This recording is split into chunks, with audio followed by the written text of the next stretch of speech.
Bonjour, hello guys, welcome to let's go French. ये channel एक ऐसा प्लेटफॉर्म है जहां आप फ्रेंच बिल्कुल शुरू से पढ़ सकते हैं। मैं हफ्ते में 2 वीडियोस अपलोड करूंगी, एक मंडे एंड दूसरी थर्सडे को, कि आपके पास कुछ टाइम हो प्रैक्टिस करने के लिए। तो चलिए शुरू करते हैं। आज हम ये सारे टॉपिक्स कवर करेंगे हमारे लेसन में। पहला टॉपिक है the need to learn a foreign language. हमें फॉरेन लैंग्वेज की क्या ज़रूरत है? सबसे पहले अगर हम एक फॉरेन लैंग्वेज जानते हैं तो हमारे लिए जो जॉब अपॉर्चुनिटीज़ होती है वो काफ़ी ज़्यादा बढ़ जाती है। एक इंसान जिसको ज़्यादा चीज़ें पता है आपसे, उसे ऑब्वियसली ज़्यादा पे मिलेगा और जल्दी जॉब मिलेगी। वैसे ही एक फॉरेन लैंग्वेज आपकी जॉब प्रोफाइल में एक एडवांटेज डालता है। दूसरी बात, जब आप एक एज अ टीचर ज्वाइन करते हैं, foreign language teacher as a join करते हैं स्कूल, तो आपको काफ़ी ज़्यादा पे मिलता है और आप बच्चों को ट्यूशन्स भी दे सकते हैं। एक फॉरेन लैंग्वेज की per hour tuition minimum to minimum 300 rupees to 15 और 2000 रुपीज़ तक जाती है। तो एक बहुत फॉरेन लैंग्वेज जानना एक बहुत बड़ा एडवांटेज है। दूसरी बात, आप दूसरों के कल्चर्स को जान सकते हैं जब आप एक फॉरेन लैंग्वेज पढ़ेंगे। आप सिर्फ अपने कल्चर तक रिस्ट्रिक्ट नहीं रहेंगे, उसके बाद आप दूसरों के कल्चर को एक्सप्लोर करेंगे, उनका खाना पीना, जैसे कपड़े पहनते हैं वो, कैसे लिव रहते हैं, सब जानते हैं।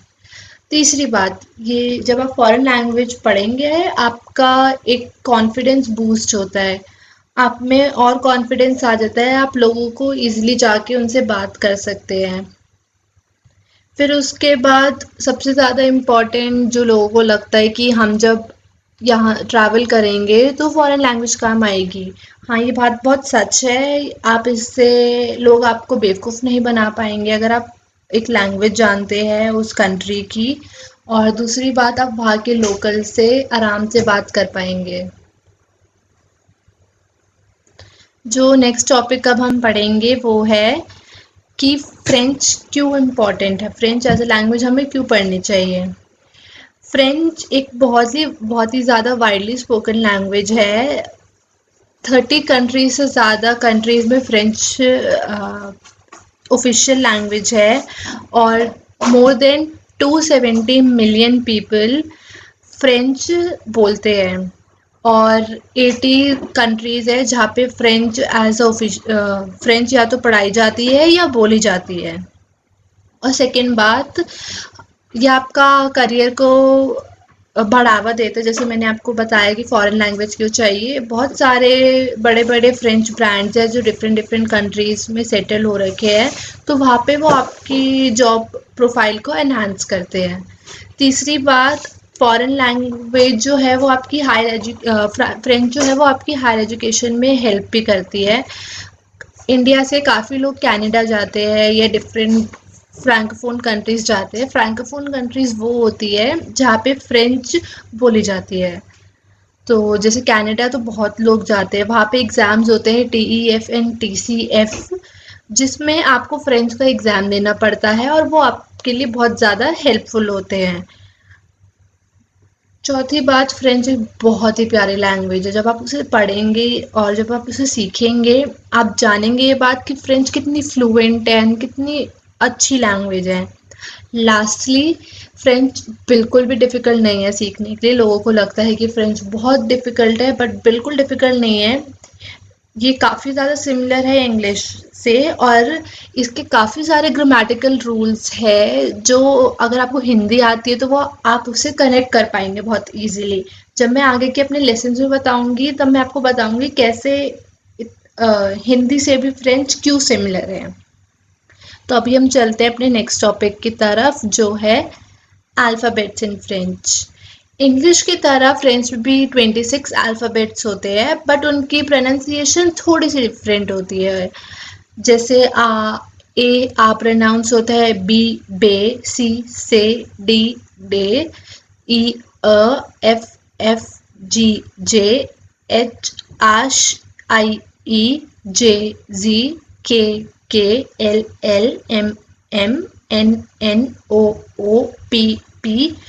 QQRSSTTUV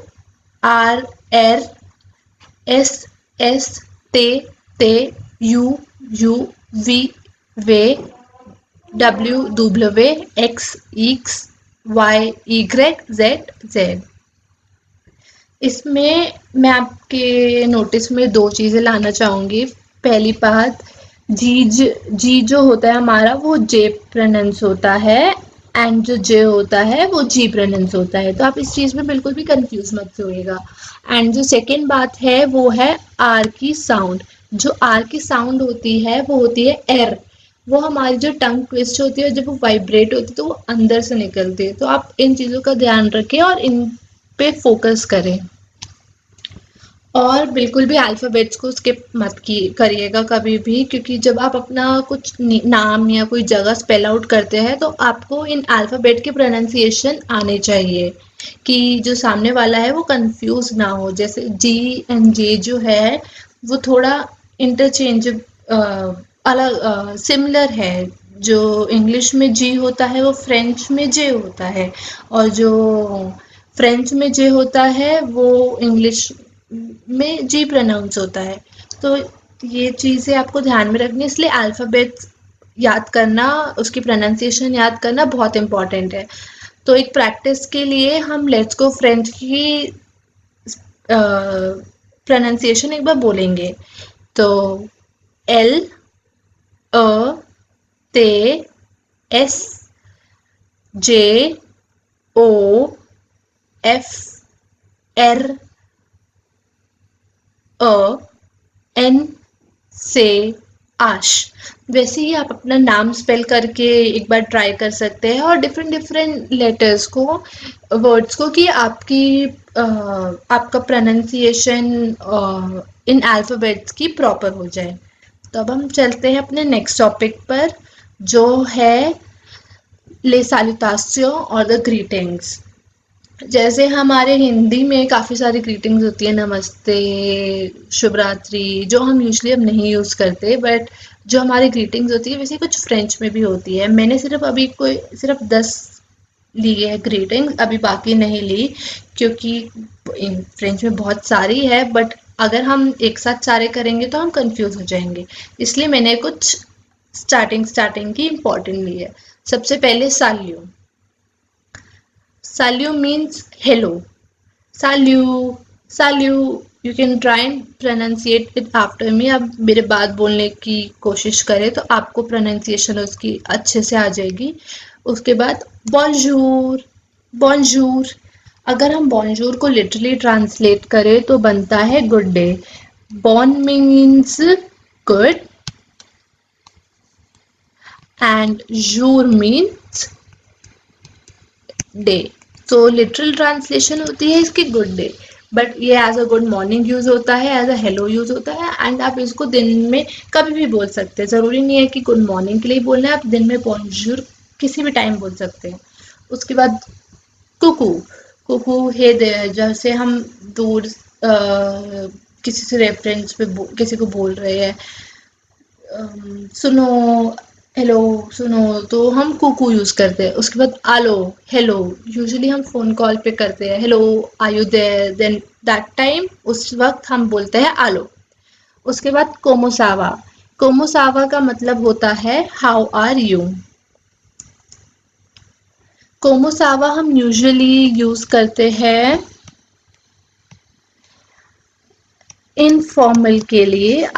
मैं आपको रेकमेंड करूँगी कि आप इसको इनफॉर्मल वे में ही यूज़ करें, क्योंकि ये थोड़ा सा उन लोगों के साथ आप यूज़ कर सकते हैं जिनको आप जानते होते हैं।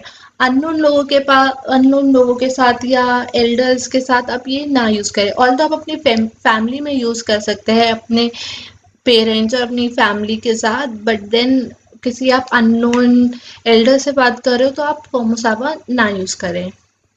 उसके बाद इसका आंसर है सावा बिया, आई एम गुड और आई एम फाइन। उसके बाद नेक्स्ट है कोमो अलेवो। कोमो अलेवू भी हाउ आर यू होता है, ये फॉर्मल वे ऑफ आस्किंग है हाउ आर यू। एंड ये एक लार्ज ग्रुप ऑफ पीपल के साथ आप यूज कर सकते हो, किसी रेफर कर रहे हो बहुत सारे लोग को तो आप कोमो अलेवू बोल सकते हैं, या जो आपसे बड़ा हो आप उनके लिए कोमो अलेवू यूज कर सकते हैं। कोमो तलेवू होता है informal way of asking how are you. अगर आप इन दोनों को लिटरल ट्रांसलेट करेंगे तो इसका मतलब होता है आप कैसे जा रहे हैं। जैसे हम हिंदी में बोलते हैं तुम्हारी जिंदगी कैसी चल रही है, वो ही बात होती है कोमो अलेवू एंड कोमो तलेवू। बट कोमो अलेवू फॉर रिस्पेक्ट होता है, जैसे आप, हम जैसे जिसे आप बोलते हैं वो आप होता है।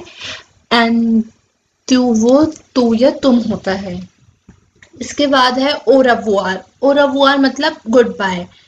ओरवुआर जब हम जा रहे होते हैं तो हम एक दूसरे को बाय बोलते हैं, वैसे ही हम ओरवुआर बोल सकते हैं। जो साल्यू है वो भी एज अ बाय यूज हो सकता है जब आप जा रहे हो। उसके बाद आपलुताद। आपलुताद मीन्स सी यू, फिर मिलेंगे। उसके बाद आबियंतो, सी यू सून, हम जल्द मिलेंगे। तो ये कुछ चीजें हैं जो आप याद रखें। ये इम्पोर्टेंट सैल्यूटेशंस है, सैल्यूटासियों है, ग्रीटिंग है फ्रेंच की, तो आप इन्हें प्लीज याद रखें।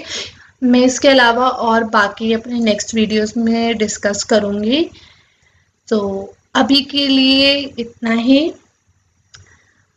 थैंक यू गाइस, मेर्सी, thanks for choosing my channel. और नेक्स्ट वीडियो से मैं आखिर में एक सेशन डालूंगी जो होगा टेस्ट योर सेल्फ सेशन, जिसमें आप अपने आप को मार्क कर सकते हैं कि आपने कितना सीखा। और अगर आप चाहे तो मैं एक वोकैबलरी सेशन भी अपनी नेक्स्ट वीडियो से डालना शुरू कर दूंगी, जिससे आप साथ साथ वोकैबलरी भी सीख सके। तो आज के लिए बस इतना ही। थैंक यू, बाय, मेर्सी, और अवुआर।